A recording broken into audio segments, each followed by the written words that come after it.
Missed an episode of your favorite podcast? Choose from over a decade of content in our archives, not just the latest episode. All free at GCNlive.com. This is your call to action. Get prepared, America.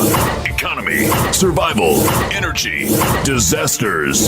This is USAPrepares.com. Informative radio, educational radio. Interact now by emailing instructor@USAPrepares.com or text at 434-390-7953. Class, please take your seats. Now, your instructor, Vincent Finelli.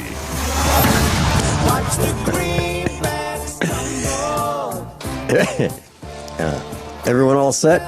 Cocked? Locked? Here we go. You're dialed set correctly to USA Prepares. We're delighted you're here. And we broadcast 2 hours from high atop the Missouri Ozark Mountains. If you'd like to call us, 866-582-9933, 866-582-9933. If you'd like to take us along with you on your phone, 605-477-3249. 605-477-3249. Dr. Richard Allen Miller is with us. Welcome, Rick. Where do I go?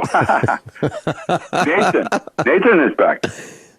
Yeah, Nathan How is... does that work? When, I thought he got eaten by dinosaurs or something. I don't know what happened to him. Nathan is a fabulous engineer. We are really... Well, he's a musician. Yes, of course he is. Hey, Rick, you know, some of the brightest people are musicians. At least that's what I have found. You've got to be extra bright to be a musician. I really believe that. I don't play anything. I know how to listen to music and know what I'm listening to, but I don't know how to play things. I tried. Well, Nathan's in a band, and he plays. He plays gigs, and he's Never always did happy. A musician. Remember that one? Did I ever tell you the story? I wonder what that all means, really. Yeah. Well, I can tell you what it means. Yeah. I can. I have a boyhood friend, and I guess the term used to be boyfriend, and that was back in the 60s. You could use that word and mean it's just one of your buddies. And so he and I went to school together, and he decided what he really wanted to do with his life was be a musician, and a darn good one. That's what he wanted to do. So he bought a Fender guitar back in the very early 60s. He bought a Gibson guitar, and he played and taught himself, and he became quite good. And he has opened games for the New York Yankees. He's played with Bill Monroe. He's been at the Grand Ole Opry. I believe he's played with Bruce Springsteen and a bunch of others. And so he plays on the East Coast, and he's a well-known phenomenon on the East Coast. So one day, when his children were very young, parent-teacher conference was coming up.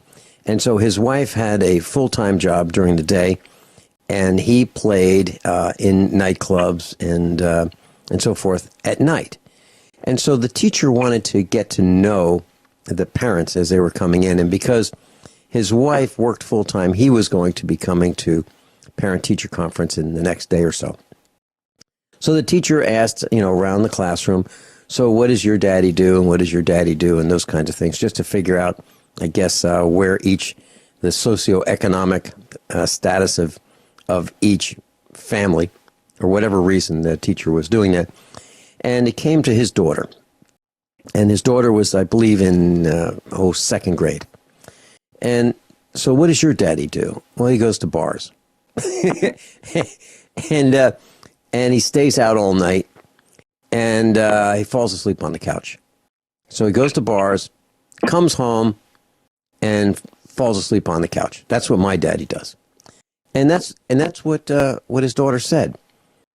And so when it came time for the parent-teacher conference, my boyhood friend came in, long hair, looked like a musician,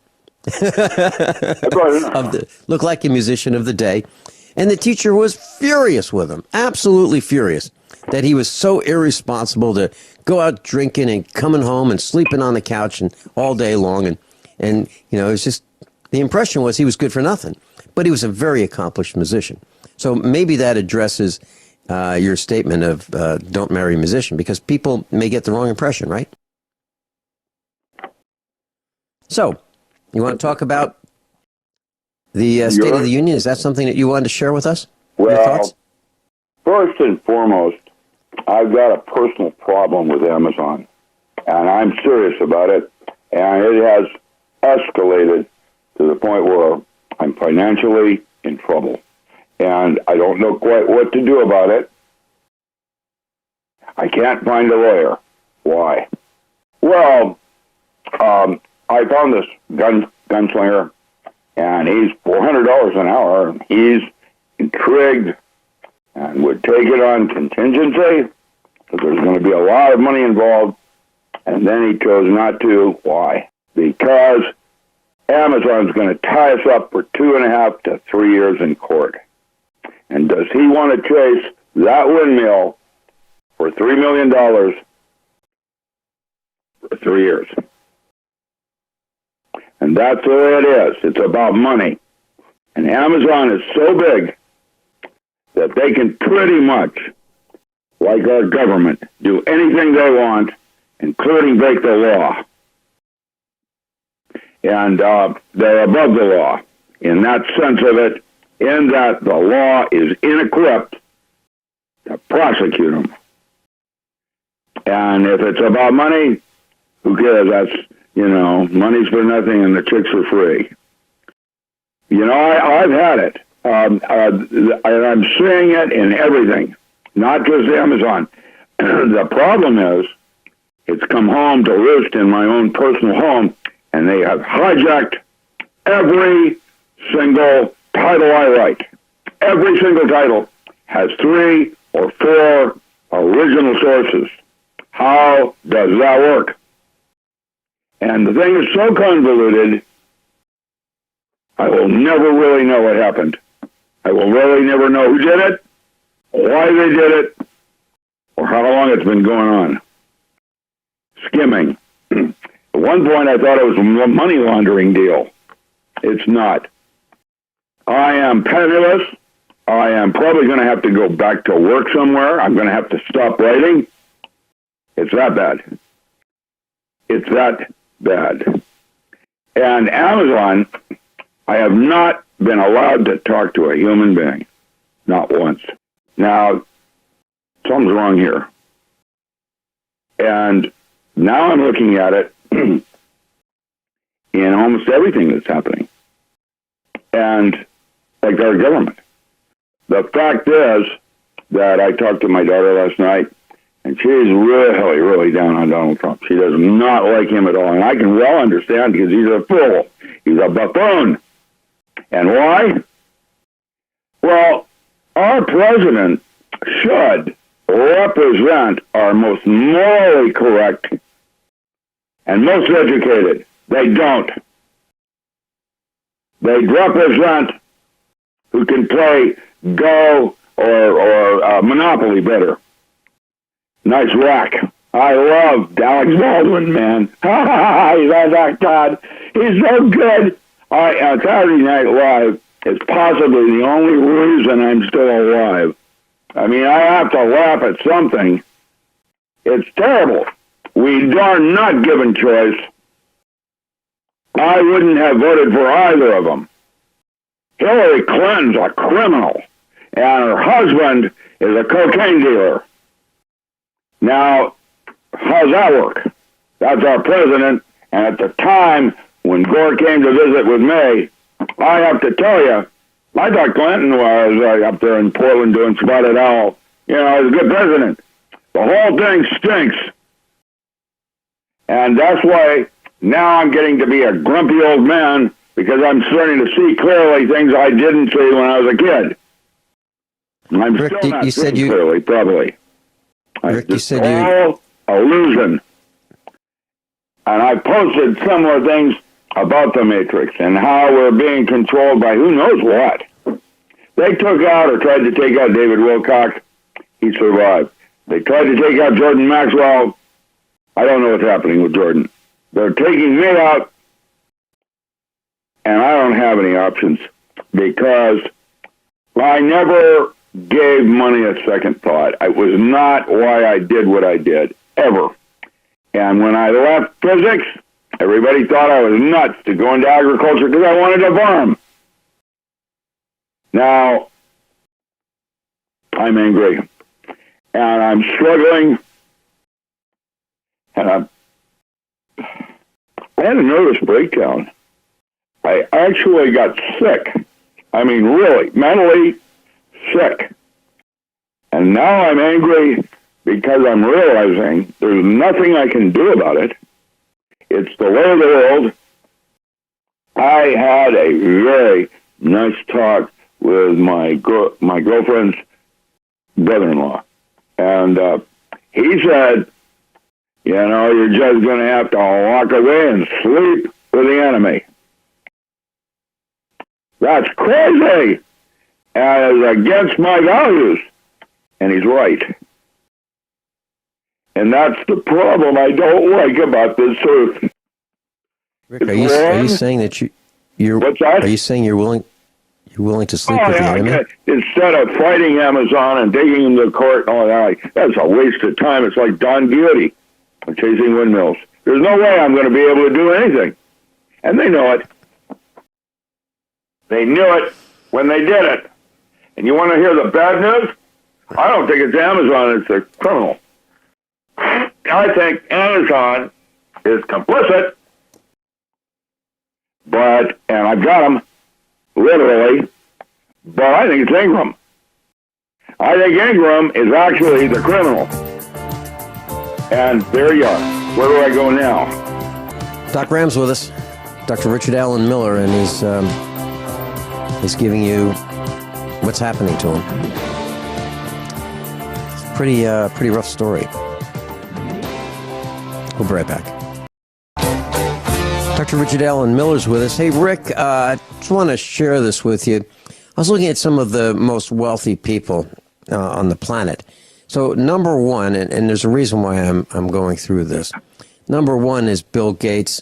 Number two is the Mars family, M-A-R-S, and that would be the candy giant Mars. Then number three is Warren Buffett. So Bill Gates, 92 billion. The Mars family, 80 billion. Warren Buffett, 73 billion. Ortega, Mancino Ortega, 71 billion. Number five is very surprising. Vladimir Putin, and he made his money in energy. Vladimir Putin, number five. And number six would be Jeff Bezos. And you mentioned his company, Amazon, right? Number seven is Mark Zuckerberg of Facebook fame. And so here's the article about him. So in 2014, Facebook's, this is an article on HawaiiNewsNow.com. In 2014, Facebook's Mark Zuckerberg spent $100 million on 700 acres. Now, $100 million for 700 acres is spending a lot of money. But he bought beachfront land on Kauai's North Shore to create a secluded sanctuary for his family. Now he's trying to ensure that privacy by suing families who might have some stake to claim that land. So he is suing a couple hundred people and over potential claims to the land. He wants to secure his privacy. It would take about $200,000 for landowners to contest the suits. So that's how they do it. Rick, these guys can just spend and spend and spend so much money on legal maneuvers that we can't do battle with them. We can't. And then they live in these houses with, you can't even talk to them. You can't call them. You can't get them to respond to an email or a letter. And you can't see them. They're hidden. And then they've got an army of henchmen, lawyers and mercenaries. You're absolutely right. We can't deal with these guys. They're above us. They're above the law. I'm silent because what it's done for me, it stopped me in writing. And I'm going to tell the world, you don't want to see that happen to me, because I've got stuff to contribute to this world in writing. Every single book I've ever written continues to sell today like it did back then. Back then, the magical and ritual use of herbs sold 290,000 copies. And yet, it's selling that way now, but I'm no longer receiving royalties. I'm no longer receiving any kind of input from that. In fact, my workbook, too, that I wrote in February, came out in February, has sold possibly, maybe, 600 copies. According to Amazon Prime, Ingram Books, through Barnes & Noble, have sold 221,000 copies of that book this year alone at $12 a book. And I have not gotten 1 cent. I'm penniless. Now, I wrote those books not for the money. I didn't do it for that. That's the truth of that. I did it because how could I not? That one was called Can You Live Off the Grid for 30 Days? Now, you tell me how important that concept is. And all the concepts of 10 books that are sitting here in piles in my living room, because I have no other place to put them, of unwritten books ready to go to press. That's what they've done to me. How do you respond to that, class? I'm at a loss. We'll be right back. Dr. Richard Alan Miller's with us. Rick, I'm looking at a post, headlines on the Drudge Report from Infowars.com. And Infowars, of course, is associated with Alex Jones, who broadcasts right here on GCN.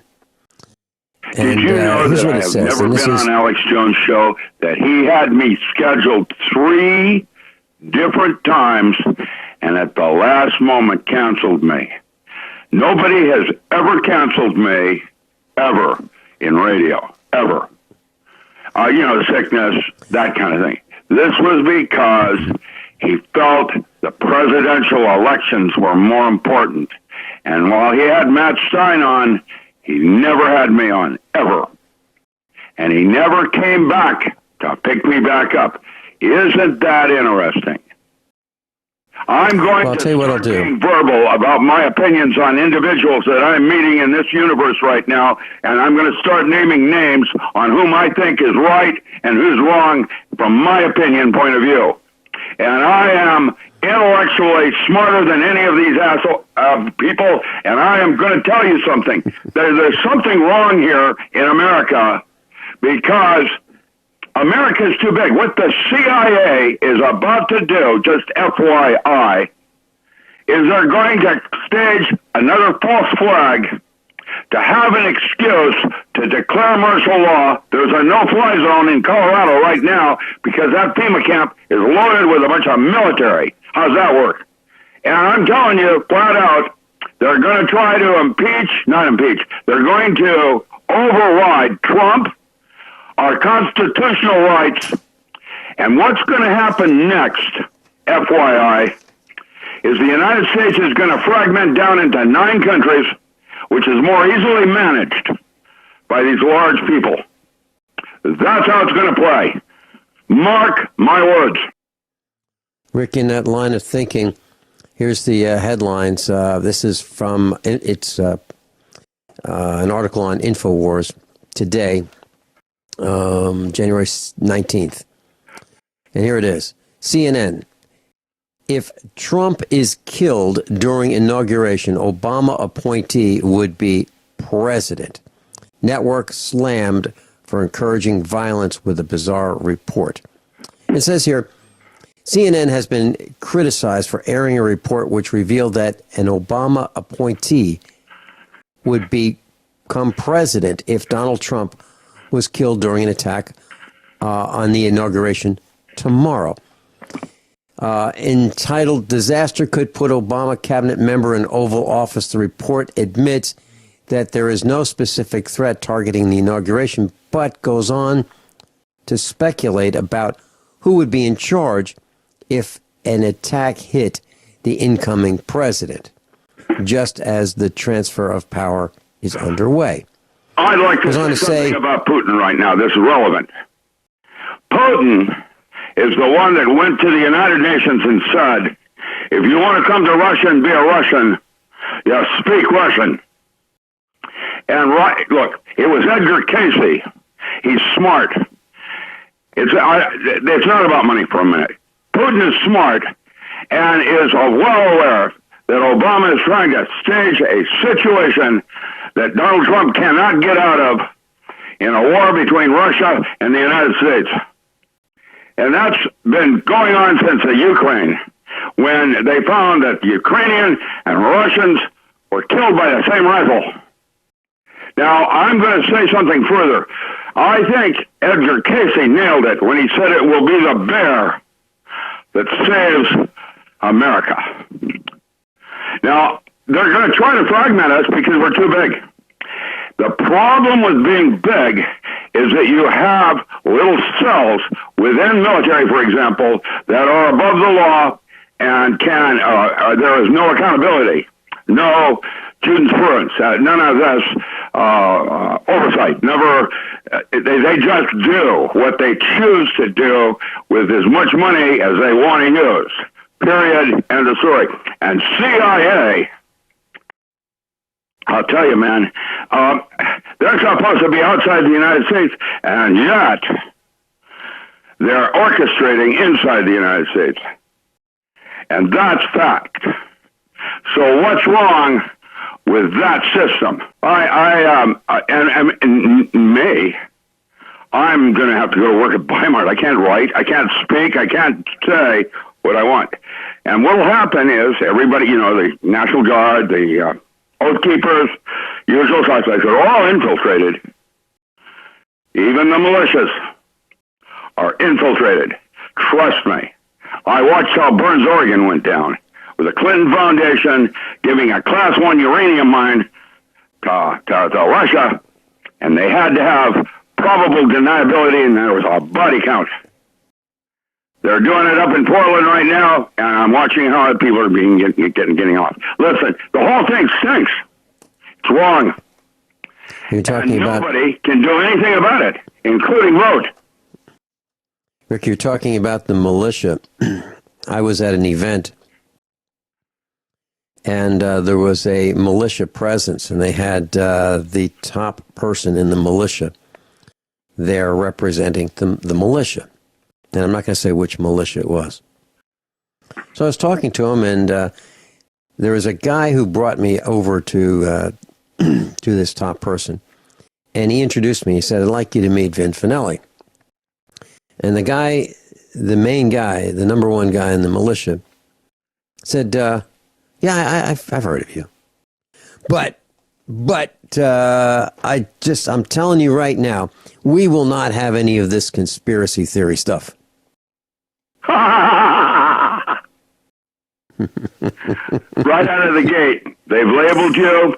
They put a tag on you. Did you know I made the kill list for alternative media? That's why probably some of what is happening right now. People find me credible. I'm transparent. You can see through and hear the pain, the BS that I'm having to go through, and I'm penniless. There's nothing I can do. I'm struggling just to make rent. I don't own. That all ended with my little girl dying of leukemia. You know, it's crazy. And I have things to do. I have books that I haven't even conceived of yet. And the thing on time travel, I just finished that one article on the moment and the moment just after death. I am quoting my mentor, Sir Roger Penrose, when he taught at Princeton. I was very blessed in the teachers I've had, because those teachers can only take me as far as they themselves have been. And I have had more than 12 Nobel Prize winning physicists personally try to guide me to this moment. And I've had it. I can't write. I'm not allowed to do anything. It's worse than being a heretic. I'm a Jesuit, like for the Church of Rome, and they're now burning me at the stake. And I can't do anything about it. Rick, why do you think this is? And before you answer, let me mention something to our class. Class, the very first time I spent time with Rick was on the telephone. And we were talking about Rick coming on the air, and this is years ago. So Rick was going to come on the air, and he just went into a instruction mode when he was telling me a whole bunch of things. Very, very, very quickly. His delivery was high speed. The content was vast, deep, and overwhelming. And he said to me after about, maybe a half hour of this, he said, Vincent, if you're getting half of what I'm saying, you're doing well. And my response was, Rick, I am running as fast as I can, and I'm getting about half of it. And that's why Rick's on the air with us. He's a wealth of information. So that being said, over the years I've said to our class, when you hear Rick, it's very difficult to understand everything he's saying. It's impossible for just about everyone, including me. And as you get more and more exposure to Dr. Richard Alan Miller, you'll begin to understand faster and faster and comprehend more of what he's saying. Rick, that being said, and I believe every word I just said, Rick, that being said, what is the problem that they have with you that they want to silence you? Why is it that we've been disconnected? Why is it that we have more trouble? No, here's the bad news. I probably will never really know who did this to me. I probably will never know why they did this to me. And I probably don't know for how long it's been going on. Right. Those three questions will probably never, unfortunately, have closure. Rick, let me share this with you. I've never told you this before, but I'll tell you publicly. And this is not to be construed as anything negative against you individually or personally. But I have more problems broadcasting with you technically, not about content, not about you, not about me. I'm talking technically, being on the air with you. We get disconnected more often. We have more problems at your end, our end, drops, delays in transmission. More problems with you than probably 10 times more problems with you and me broadcasting together than all the other instructors and me combined. How about that? I just am a hard person to be around, I guess. Because I don't know, man. I have things I have come to realize, and I want to write them. I want to talk. I want to leave them as footprints so that I've actually contributed something to the human race. And I'm being I can tell you, I've seen you in person, and when people see you in person, they're mesmerized with the education that you deliver. We'll be right back. Rick Miller's with us. Rick, I have a friend who former military. He used to jump out of airplanes. And he told me one day that the reason that I was taking flack is because I was over the target. So, by extension, Rick, the reason you're taking flack is you're over the target. And I guess the question is, what is it that you are saying that is so bothersome to the other team? Is it Antarctica? Is it the Greys?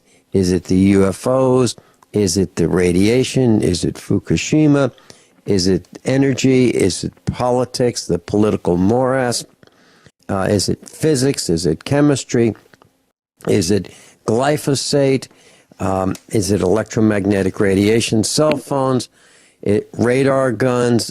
Police corruption? I mean, the list is pretty long. So it could be any of the above, or some that I haven't mentioned, and there's a wealth that I haven't mentioned, or it could be all of it, or they could just, the fact is that you're articulate, and they don't like the fact that they can't debate with you because they are defective. When John B. Wells had me on his radio, when he was at Coast to Coast, it was my first big radio, Coast to Coast. What happened was that after that show, the normal Matt said, if you do real good, you might actually have 2,000 orders. That night, the orders started coming in to the point where what happened next was Ukraine used my site as a way to attack globally WordPress. It's DOS attack, that kind of thing. And I had no idea.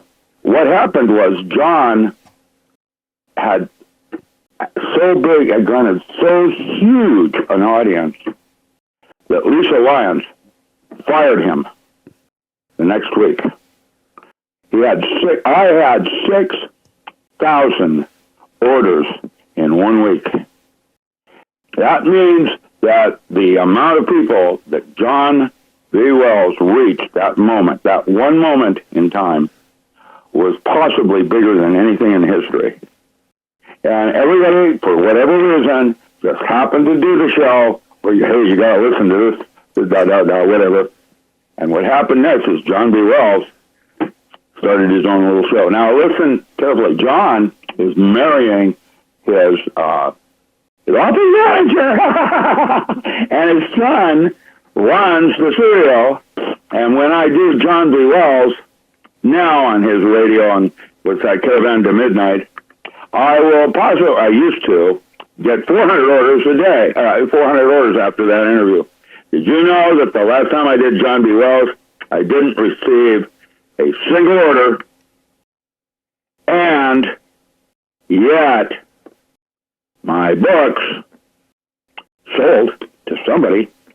Now, who authorized Ingram to distribute in all of these different... Today, that's more email coming in. Today, just this morning, I am so inundated with bookstores apologizing for selling my books, and yet I have yet to get a straight answer on how many books that store sold and were they new or used. Amazon has so confabulated, I'll never know what really happened, and there's a 95% chance I'm never going to recover a cent of what I lost. And that's in terms of, according to this little map they have on this store sold 5 books of your 5 titles, and this one sold 20, and this one sold 1. I am a multi-millionaire that's penniless. Okay, what I need. My needs are simple because it's not about money for me. I need $2,500 a month to live on, and I'm good to go. I don't need $3,000. I could do workshops once a month just to cover my basic life, and then I can write. That's what I want to do, write. I don't want to have to deal with the rest of it. Criminals.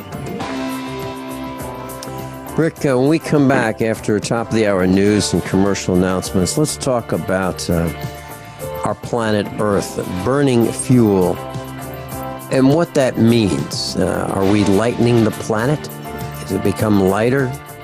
And if so, are we going to go out of orbit? We'll be right back. Everyone all set? Cocked? Locked? Here we go. Hour number 2 of USA Prepares with Dr. Richard Alan Miller. DocRam.com. DocRam.com. Rick, so here's my question, and this is something that's been bothering me for years and years and years. Here it goes.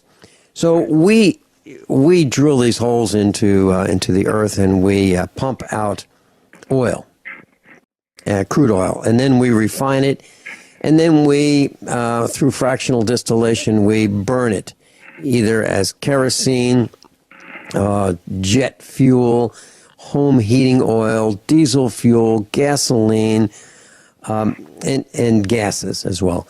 So this liquid that weighed X amount gets burned, and what's left is we have heat, and we've converted some of it to motion, and we've propelled jets with it, we've propelled trucks, buses, cars, heated our homes with it, and what's physically left over is very little in terms of the original weight. Once we do that a lot of that burned energy or potential turns into heat, goes into the atmosphere, and then it leaves the Earth. Are we making our Earth lighter in weight? The lightness is there. There you go. And are we going to put ourselves out of orbit, potentially by, well, seriously, I'm serious now. Are we going to? Yeah, well, look, nice try. Look, I just received this morning from an old friend of mine at JPL. He's NASA. Moved to another country and is writing to me under fictitious names, but we know each other. Just to keep you informed of a recently discovered comet that has an actual number which has some remarkable properties. It is now between the Sun and Earth. It is 10 times the mass of Earth. It is not Nibiru, and it is what is causing the orbital changes and everything, and why Antarctica is melting, and the ocean currents are about to reboot. Now, this orbital period is 50.97 billion years. That means it goes through here every 50 billion years. Page 2. It's happening right now. It has an eccentricity of almost 1 in its orbit. It doesn't change. It's been that way forever. Dead on. 9999%. Okay, here we go. Next thing I'm going to give you about it. Its current Earth distance is 3.455 AUs. That's Pupus, series. Now, the perihedral distance is, let's say, perihedral is at 3.8 AU. A apoheron is about, it's less than, it's 435 light years from here right now. It's coming in, and they've just discovered it, and when it happens, everything changes.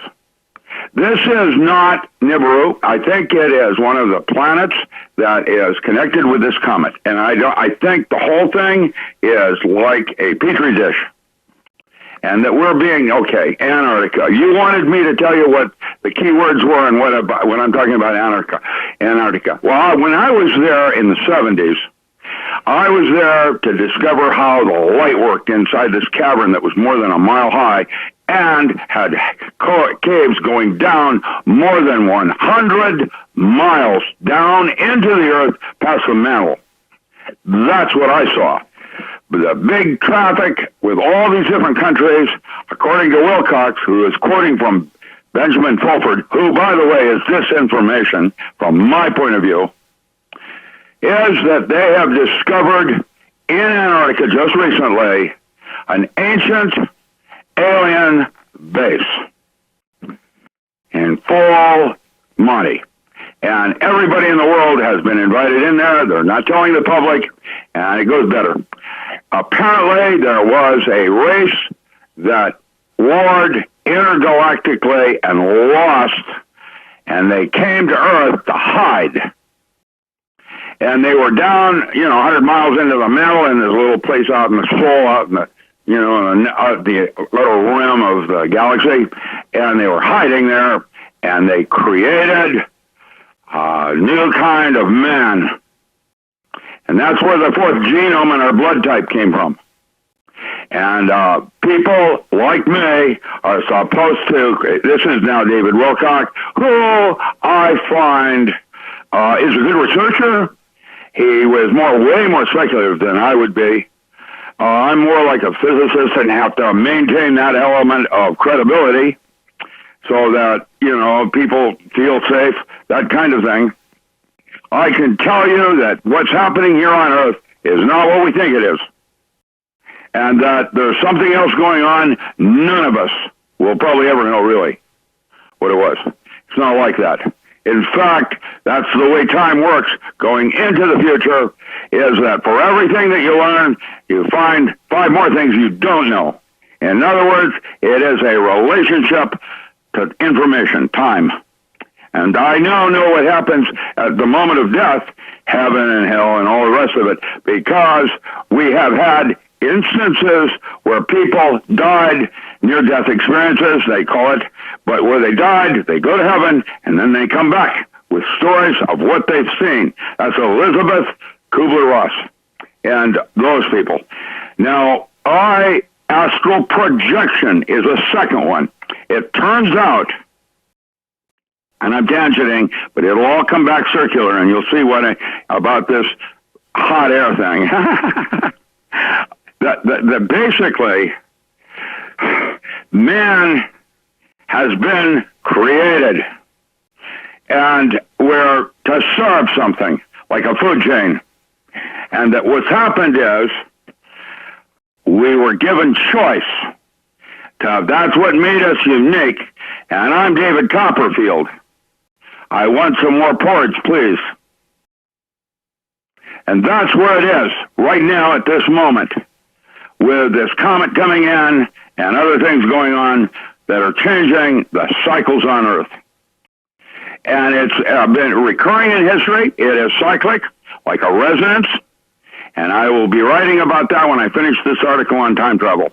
I'll be writing about Rock, the Casimir, or Adventures in Time Travel. That'll be chapter 8 in my non-local mind book that I'm writing right now. And I am then going to start writing about pathworking, because it is a system that has worked for me that allows me to be who I am, which is not special. This is, all of us have this right. If we make the right choices, you can fire your brain on other levels than simply dendrites, neurons, and what are known as the contingent negative variation in the brain. And these are things that I trained super soldiers, back in the 70s. And so it's not about me being special. It's that I've discovered something that belongs to all of us. We all have it. How do you get access to it? It's about choice and being confused by sleight of hand. And that's what it's all about. And I think we've been invaded. I think the war for Earth is going on inside each of us on a metaphorical level, and that there's something else going on here that I am going to, it's like an itch. You're trying to reach for it. You want to scratch it because you know something's there, but you can't quite get it. And that's how I'm feeling about the whole thing. Now, I, on a more practical basis, think that this is possibly all in metaphor. We have, the two sons, Cain and Abel. It's in the Bibles. The Bibles go back to Colburn Bibles, and they go back even further. So there's something else going on here. Metaphor. It's all in metaphor. That's how we express one concept to another. And those things have to do with archetypes, and those archetypes are unique for man to be distinguished differently than animals, like Psyche at the Well of Souls. And I am curious, I want to write about it, and I want to leave footprints. And I'm being stopped by something. And it's so frustrating. Zen Gardner was a better writer than me. Why is he no longer writing? They took him out. He's a better writer than I am. Articulate, prose, style. Conceptually, I'm there with him. But, it's just, it's a tragedy because I have 10 books like Marshall Papers, Seal Reports, Spook Central. Those are Pantheon, Archetypal Gods and Daily Living. All those books are all ready. And I've got new books I want to write. And I haven't even had a chance to do that. These are books. I have a major title for every single year out of graduate school, plus articles.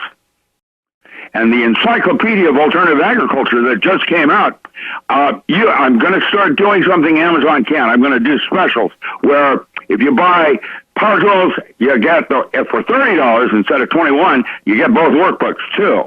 That's instead of $45, it's $30.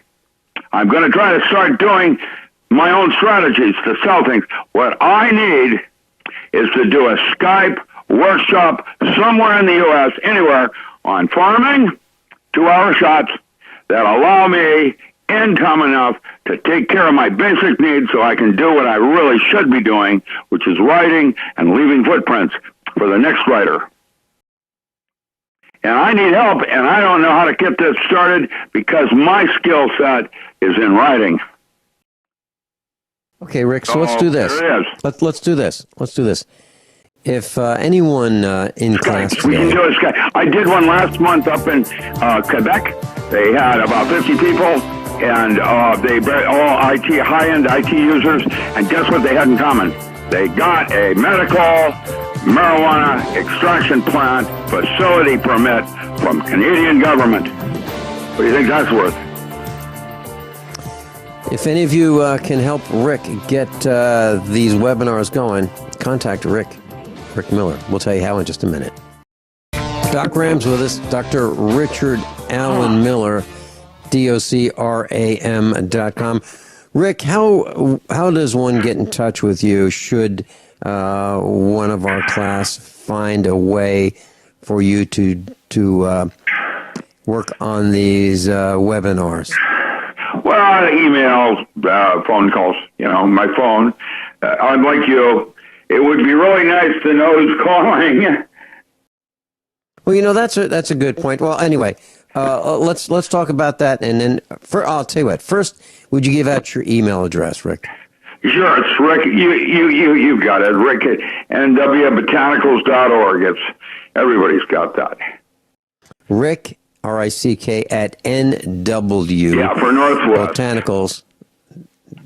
nwbotanicals.org. And Rick, you mentioned something very interesting. We get a lot of phone calls at our house, and many of the phone calls are from people who want something.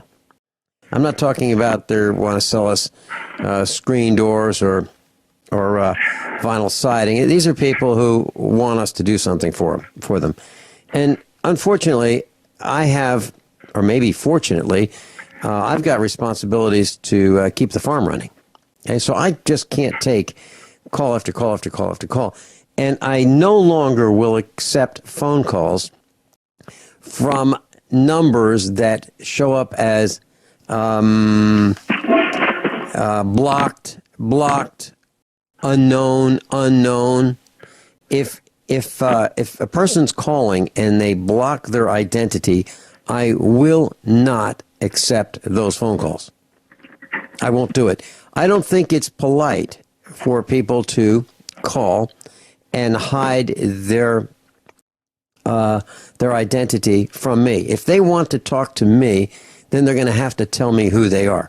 Because I get too many calls from people who will not identify themselves. When I call someone, if I call a store, I will say, I'm sorry, I didn't get your name. okay, when they answer. And I'll say, hi, my name is, and I will tell them who I am. I will identify myself. And I just think that's being polite. So if people are hiding their identity, and maybe they're doing it automatically on every call, I'm still not going to answer their calls because I don't know who they are. And I'm not going to waste valuable time that I cannot replace with people who are not polite enough to identify who they are. It's as simple as that. And Rick, I think you're saying the same thing, aren't you? Well, yes and no. I don't know probably 50% of the people that call me.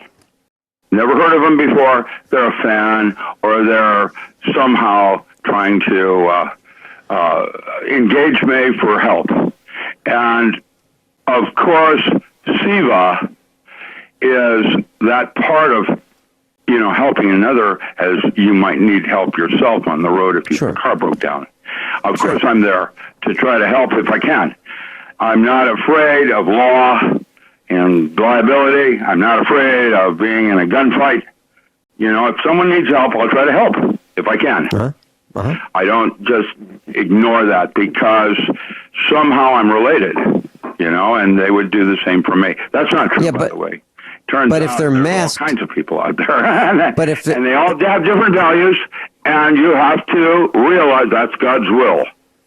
That just because they're different than me does not mean they're wrong. Yeah, but if they're wearing a mask, I am not going to play in that sandbox. Well, if she's half naked and wearing a mask, that works. I'm kidding. I'm not just thinking about it's a metaphor. Yes, intent. Intent is different than purpose. Intent is what actually happens.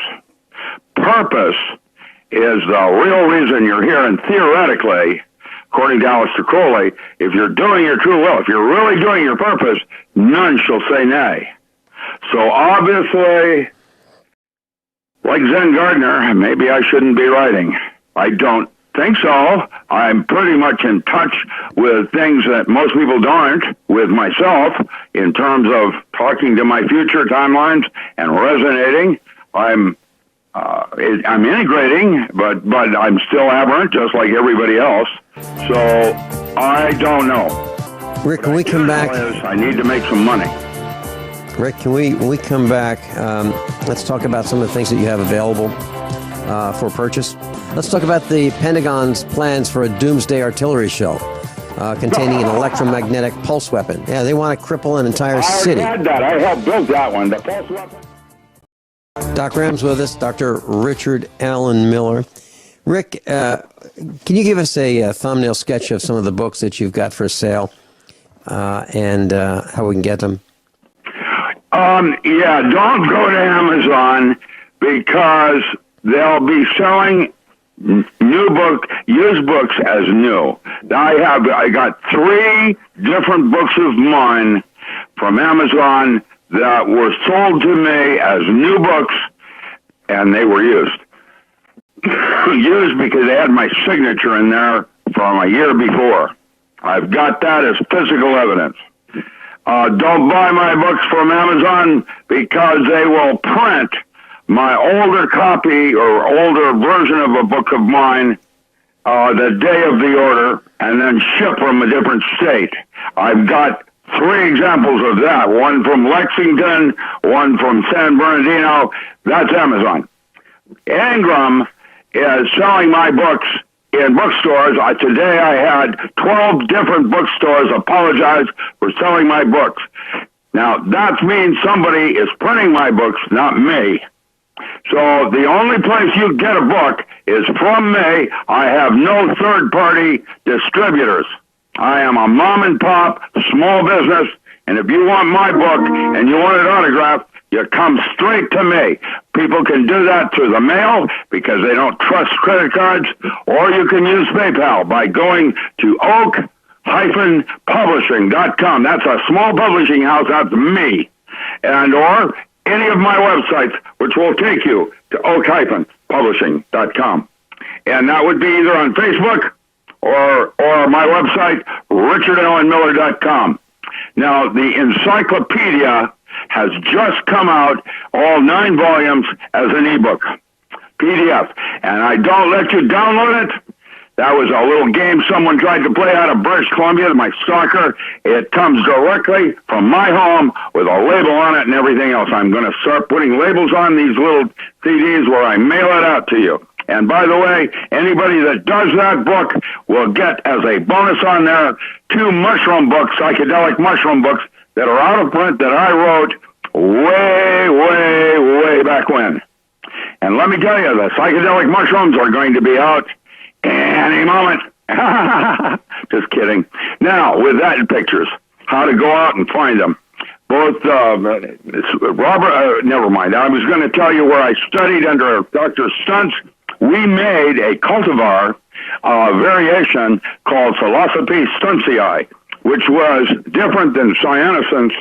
And then we put that in a Wallingford compost heap that went out to everybody in Wallingford. And now Wallingford, up there in the University of Washington, has psychedelic mushrooms growing every morning.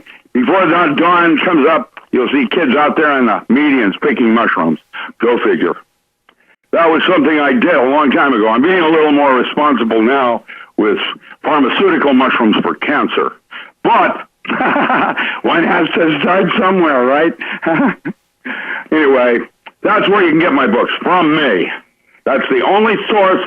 I do not have bookstores. I do not have any contracts with Amazon or Ingram. It's me, just a little tiny mom and pop. That's the way I want to run it.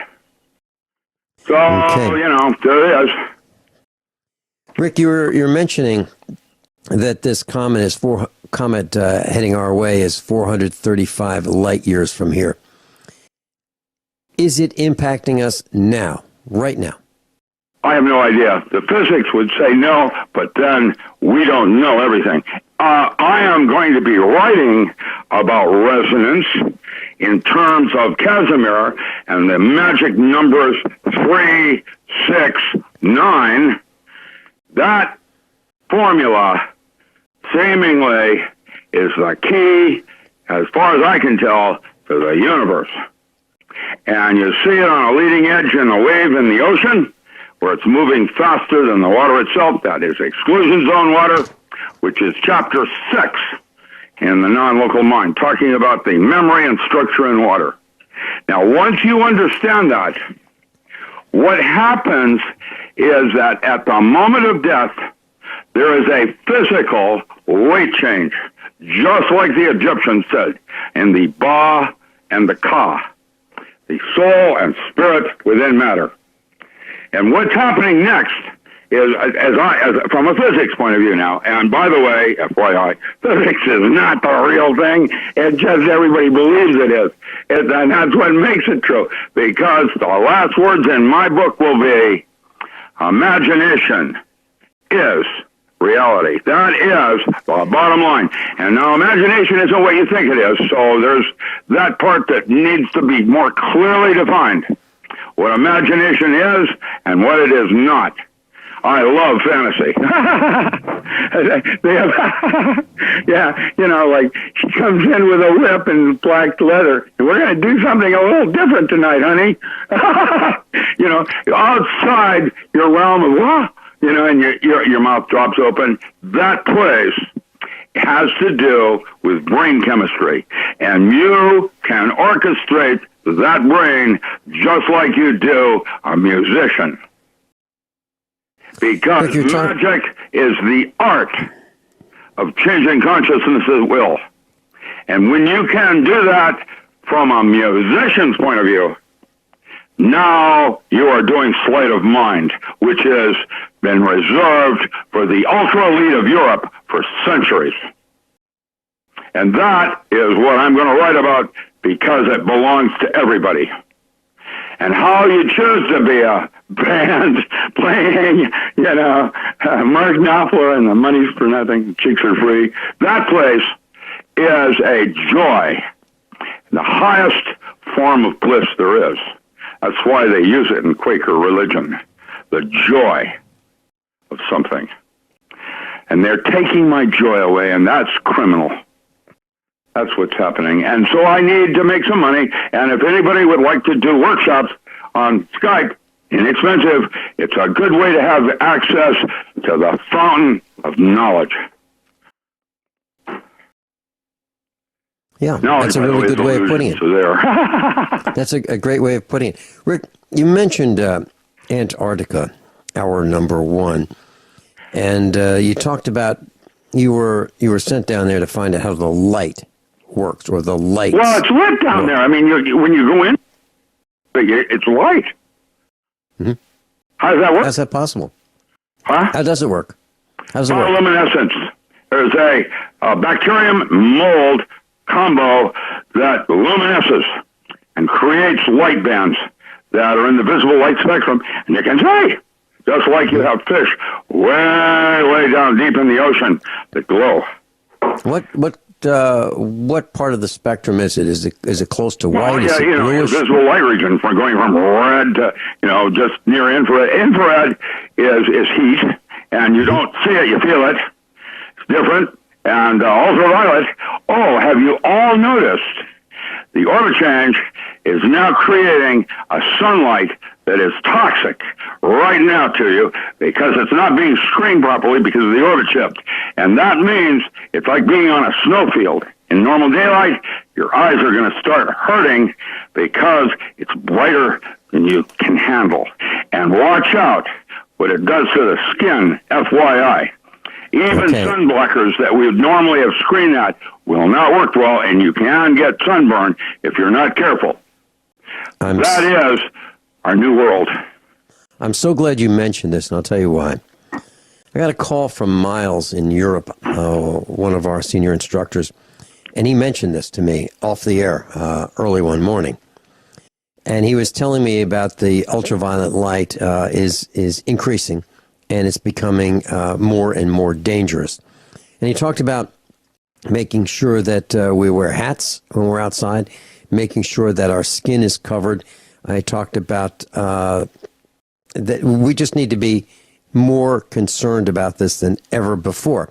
So what I did, I went to the internet, and I actually went to eBay, and I looked up ultraviolet meters, and they sell ultraviolet measurement devices. And what I found the most fascinating were these dongles, and they look like a 3.5 millimeter plug without a wire attached to it, just the plug part. And you plug this into your Android or your iOS phone, and you download an application which you have to pay for. So the app is about $30 to $40. The dongle is about $30 or so, and it can measure UV light. And in addition, you can get an app that will measure radiation. I'm talking about radioactivity. And you can get both of these, and they're little tiny dongles that you could put in your pocket. They're the size of a pencil eraser. So if you take a number 2 pencil and you look at the metal part of the pencil eraser plus the eraser tip, that's about the size of these dongles. So you could have these with you, and you could, as you travel, if you have a cell phone. So I'm thinking that even even without being connected to a cell service, if you have an old iPhone or an Android, you might be able to use these dongles. And that certainly is a great addition to the cell phone. So, I guess it would be beneficial in many circumstances to have a cell phone to record conversations with the other team, to video events that the other team is doing, to protect yourself should you need evidence, and then these dongles for ultraviolet light measurements and radiation measurements. Yep. So those are some of the thoughts I had. Now, I still don't want to be traveling with a cell phone tracking my every move and recording me. However, if I remove out part of the cell phone, and I'll ask Roy Birdsong to come on with us and tell us about exactly what you need to remove, how it works, or have one of his technicians with Roy Birdsong tell us that. I think that would be a great thing to do. So there are plenty of old cell phones out there that are somewhat obsolete. However, they can be used for really neat accessories. For example, I bought an endoscope, a camera about the same size as the dongles I've been talking about, on a 15-foot USB cable, and I can drop it in the wall if I want, if I'm looking for something, trying to find out what wire or what pipe is going through a wall.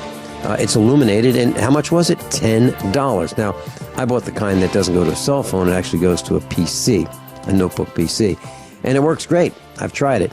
So there are accessories that can make your life a little easier. Dr. Richard Alan Miller's with us. We've got Ted on hold. Rick, I want to ask you one quick question before Ted comes live on the air. Rick, I believe that the aluminum anode rods, sacrificial anode rods in hot water heaters, is one of the largest scandals of the last 60 years, poisoning us with toxic aluminum in our water for bathing and washing and so forth, and some people even cook with it. Are you concerned about this as well? Well, yeah, everything that we do needs fine-tuning and more examination and full disclosure not given. Okay, and I'm going to be talking... It's not about GMOs anymore. I posted that yesterday. I'm starting to ferret out detail. And as I accrue this in this area or that, I will post it on Facebook. Facebook is crazy. And I'm not going to go Twitter. I don't do texting. I would much rather pick up the phone rather than leave someone a message on the phone. Texting, Skype. Now I have friends that do Skype, and they'll send me a message, and I won't get it until I turn Skype on, which might be every other week or so. So same thing with me. Same thing with me. Ted in Florida, you're on with Doc Ram. Welcome, gentlemen. Thank you for taking my call. Vincent, I don't know if you remember, but I called in a few months ago, and I had asked you if you ever did the red wine test. Remember, I told you to swish some Merlot around in your mouth and spit it in a glass. And I was curious if you had ever done that. Yeah, but I don't think I did it long enough. But I will do it. I'll do it today. Okay. Yeah, tell our class about it. Tell our class about it. No pressure. This is something I learned about 5 years ago. I had read it somewhere.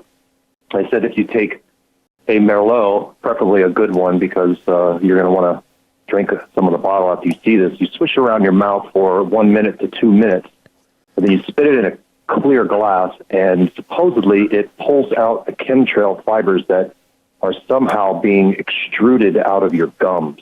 Now, that's right. I absolutely happening. Yes. Yes. Very strange. Very, very strange. Well, another thing I wanted to tell you. It's probably with intent. They were trying to actually starve off the West Coast for food. This whole thing about Agenda 21 and what's going on is creepy. And they're talking, NASA, which is dead on, are talking about a population reduction, and the likes of which is frightening. And chemtrails are just the start of it. I went and did barium and aluminum panels, and I was like thousands of percent high. I started doing the turmerics about a year ago, and now my panels are down approximately, but my gums are just messed up.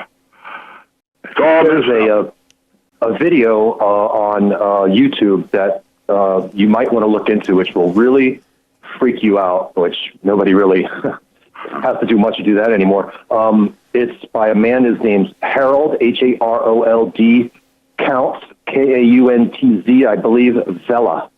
And this guy has got a video about the fibers and how they react to touch and under microscopes and flashing lights that is absolutely bizarro. It's something you need to really look at. Another thing I want to say real quick before you guys cut me off is I live in Florida, and right now at this time, I've seen it at least 3 times. There is I wouldn't say it was a star or a planet or something that's in the southwest sky that is not on the star charts, and it's on YouTube. People have made videos of it, and it's in the same position every night. I was just at my daughter's soccer game last night, and I was sitting in the chair looking at this thing. And Someone some was people trying to suggest it was an alien craft that came in to watch Nibiru coming through. That's disinformation. It is somehow related to this comet. I don't understand that burst of gamma rays that came out from deep space 3 weeks ago that has now started changing the clock things on Earth. Something else is going on, and I haven't got a clue. Ted, you may want to call in tomorrow, second hour. Kyle Harris is going to be with us, and if you'd like to share more information, you're certainly welcome to do that. Not just tomorrow, but anytime. Thank you, Ted. Another 2 hours went by very, very quickly. I want to thank you for being with us, Rick. And class, if you'd like to contact Rick, he's on the website, usaprepares.com, on the instructors tab. Class, above all, honesty and integrity. What happens next is up to you.